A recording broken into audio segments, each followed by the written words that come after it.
Halo Sobat YouTube, bertemu kembali dengan saya ya, Wayan Wardana Channel ya.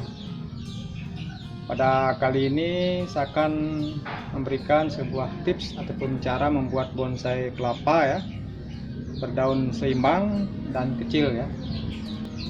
Pada kesempatan kali ini ya, saya menyampaikan terima kasih kepada Sobat YouTube yang sudah mendukung channel saya, dan yang belum ya, silakan tekan subscribe dan nyalakan lonceng ya untuk mendapatkan video terbaru ya dari channel saya ya. Nah, seperti apa caranya ya? Saya akan memberikan tipsnya ya, jangan di skip video saya karena kalau dipahami sebagian nanti sobat-sobat YouTube yang akan membuat bonsai kelapa ya tidak akan bisa mendapatkan bonsai kelapa yang berdaun seimbang dan kecil seperti ini ya.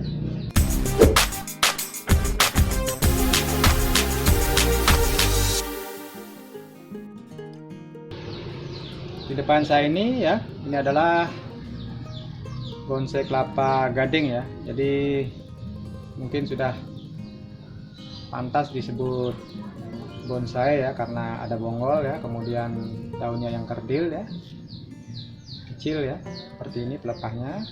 Umurnya ini sekitar 1 tahunan ya.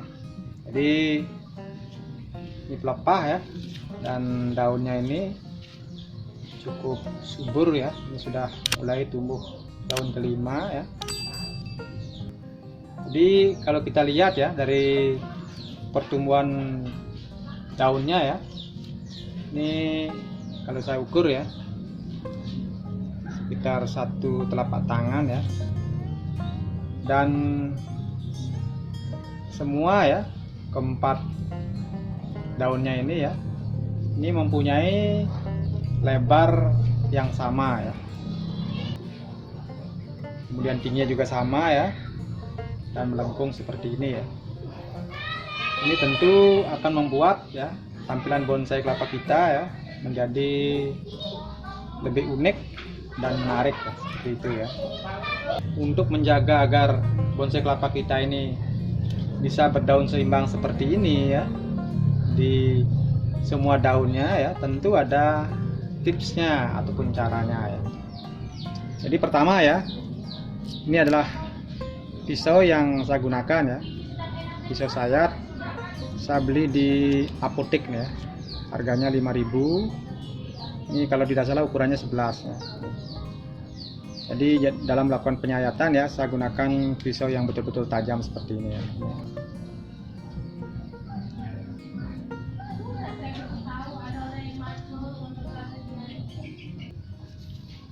Nah ini ya bahan bonsai kelapa saya ya yang akan saya buat ya supaya daunnya ini tetap seimbang ya, seperti yang saya katakan tadi ya. Jadi untuk membuat bonsai kelapa yang berdaun seimbang dan kerdil ya, ada 2 langkah yang harus dilakukan ya. Yang pertama yaitu melakukan penyayatan pada tunas muda ya ini. Jadi di dalam melakukan penyayatan ya tidak sembarangan ya. Jadi yang diperhatikan adalah tinggi tunas muda ini ya, ini tidak boleh melebihi dari tinggi pelepah yang di bawahnya ya, seperti ini. Jadi kalau misalnya tunas mudanya ini lebih tinggi daripada tunas yang tua ini ya, kita baru melakukan penyayatan, maka kita tidak akan mendapatkan daun yang seimbang dan kerdil ya. Yang kedua, kalau kita ukur ya tingginya ini ya sekitar setengahnya ini, maksimal setengahnya ya, dari tinggi pelepahnya ini plus daunnya itu kita harus sudah melakukan penyayatan itu ya. Nah kalau tidak ya, kalau melebihi daripada pelepah ataupun daun ini, maka daun yang dihasilkan akan lebih tinggi ya, seperti itu ya. Nah ini pelepahnya ya, tapasnya ini kita lakukan penyayatan ya. Ini ya, kita sayat sampai ke bawah ya, seperti ini.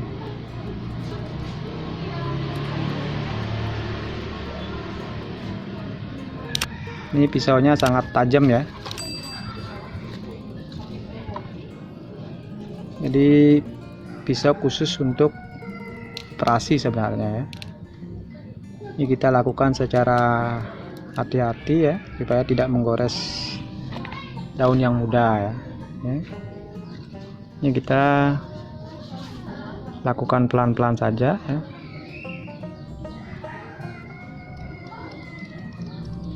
Nah, kalau kita terlambat untuk melakukan penyayatan seperti ini ya, maka daunnya akan tumbuh timpang ya, tidak seimbang. Nah, kalau kita terlambat untuk melakukan penyayatan ya pada tunas mudanya ini ya, kita akan mulai dari nol. Ini ya. Ini harus dilakukan pelan-pelan ya. Ya. Kemudian kita tinggal lakukan penekukan ya, seperti ini pelan-pelan ya, dan kita pegang nih ya di pangkal pelepahnya ini ya, supaya tidak terpotel ya.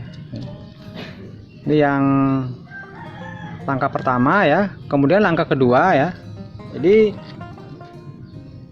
pelepah-pelepah ini ya yang di bawahnya ini ya, kita lakukan pembersihan ya, ini ya. Jadi kita lakukan pembersihan supaya pelepah-pelepah ini bisa mengembang ya. Jadi untuk melakukan pembersihan pelepah ya, kita lakukan paling tidak 1 minggu sekali ya.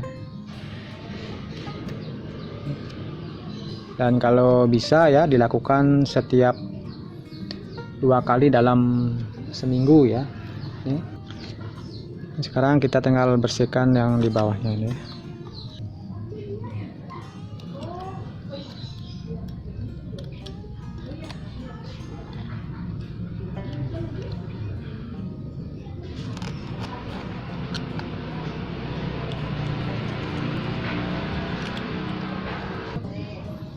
Ini pelepahnya, bekas potongan pelepah kita bersihkan ya.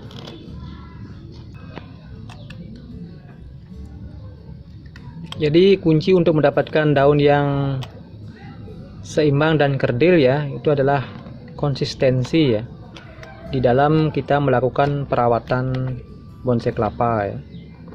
Baik itu penyayatan tapas dan pelepah ya, maupun penyayatan daun mudanya terutama ya, seperti itu ya.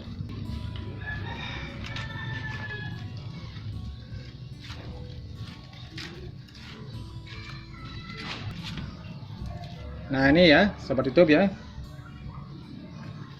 penyayatan tunas muda ya sudah saya lakukan ya. Kemudian penyayatan tapas dan pelepahnya ini sudah saya lakukan juga ya.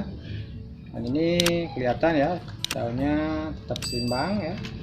Mudah-mudahan nanti daun muda ini atau tunas muda ini bisa tumbuh ya dengan baik dan seimbang ya.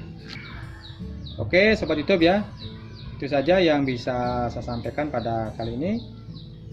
Semoga bermanfaat. Terima kasih atas atensinya dan salam satu hobi bonsai kelapa.